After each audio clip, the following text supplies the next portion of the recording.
এদিকে ফুচকা খুলছি, ফুচকার টক জল, ওদিকে বেটু বলছে বিস্কুট বিস্কুট, মানে ও বিস্কুট খাচ্ছে। আমি এটা খুলতেই পারছি না, ওই জন্য আমি প্যাকেটটা কেটেই দিলাম।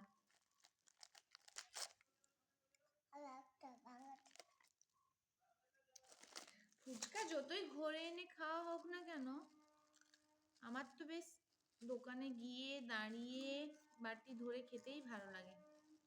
কার কেমন খেতে ভালো লাগে কমেন্ট করে আমাকে জানিয়ে দিও, কমেন্টে জানাবে কিন্তু অবশ্যই। ফুচকা খেতে সবাই ভালোবাসে আমি জানি, ভালোবাসে না এমন খুব কম লোকই আছে, কিন্তু কথাটা হচ্ছে জিভে জল চলে আসছে।